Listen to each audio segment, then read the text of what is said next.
The U.S. is attempting to mend fences with key allies, after leaked Pentagon documents claimed that Washington had been spying on friendly nations, including South Korea and Israel.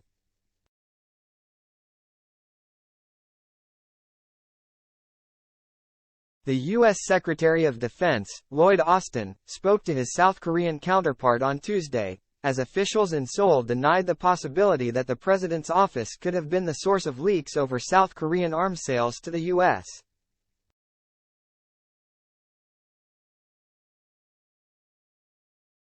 The disclosure of the highly classified material represents Washington's worst national security breach in many years and included details about Ukraine's lack of ammunition and U.S. intelligence collection methods used against Russia.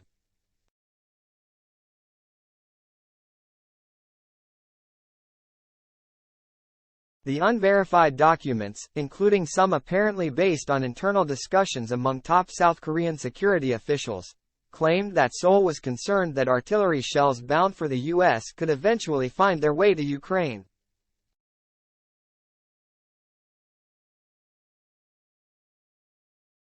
The possibility that South Korean weapons could be used by Ukraine would be deeply problematic for the president, Yoon Suk-yeol, as it would violate the country's long-standing policy, supported by a majority of voters, of not exporting weapons to countries at war.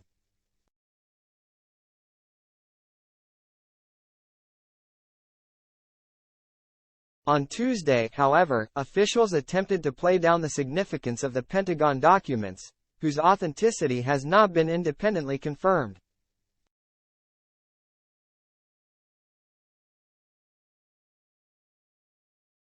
Yoon's office said an initial investigation had concluded that there was little chance that internal discussions had been intercepted by U.S. intelligence officials, the Yonhap news agency said.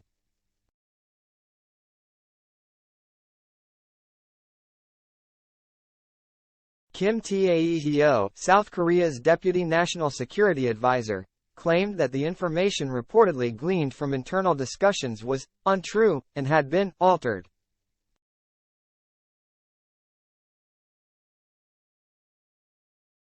The two countries have the same assessment, that much of the information disclosed is altered, Kim told reporters as he left for Washington ahead of Yoon's visit to the U.S. at the end of the month.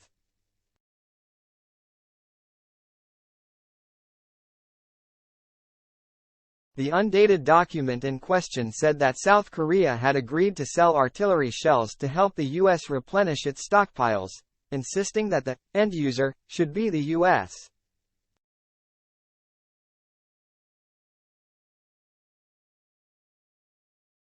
But it added that senior South Korean officials were worried that Washington would divert the shells to Ukraine.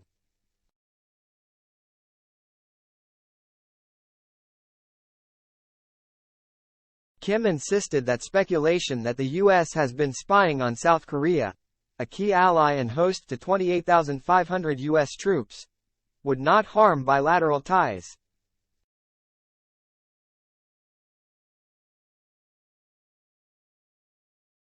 The U.S. is the country with the world's best intelligence capabilities, and since Yoon's inauguration we have shared intelligence in almost every sector, he said.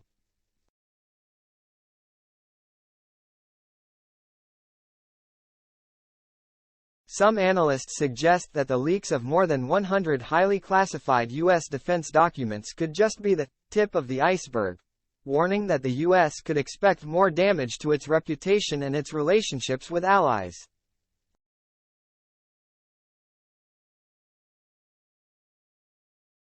One document, marked top secret from a CIA intel update on the 1st of March, says Israel's Mossad intelligence agency was encouraging its officers to take part in protests against the Israeli government's plans to weaken the independence of the judiciary.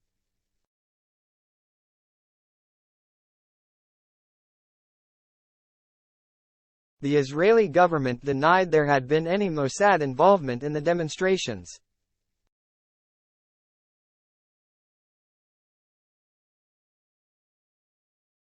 Another document, dated the 23rd of February and marked secret, outlined in detail how Ukraine's Soviet-era S-300 air defense systems would be depleted by the 2nd of May at the current usage rate.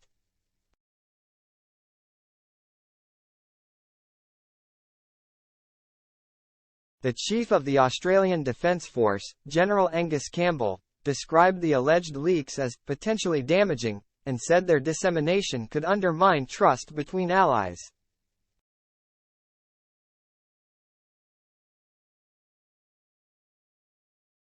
Echoing the comments of U.S. National Security Council spokesperson John Kirby, who said the leaked information has no business on the front pages of newspapers or on television, Campbell said there was a security imperative to keeping some information secret.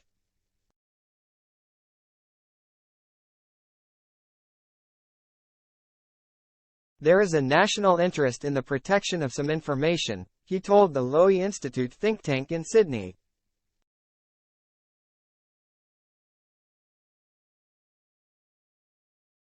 The leaks come a fortnight before Yoon, a conservative who has taken a hard line on North Korea's nuclear weapons program, is due to hold talks with Joe Biden in Washington.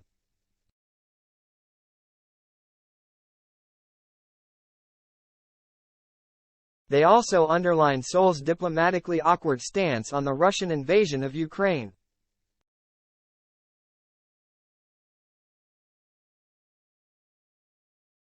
While it has joined international sanctions against the Kremlin and provided non-lethal aid to Kyiv, South Korea has stopped short of sending weapons, citing domestic laws that ban sending weapons to war zones.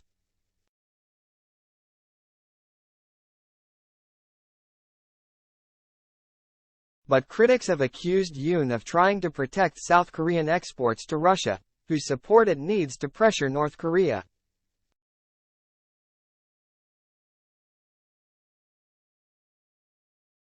Polls indicate that voters back Yoon's stance on arms exports. In a poll by Gallup Korea last June, most South Koreans said the government should provide only non-lethal aid to Ukraine.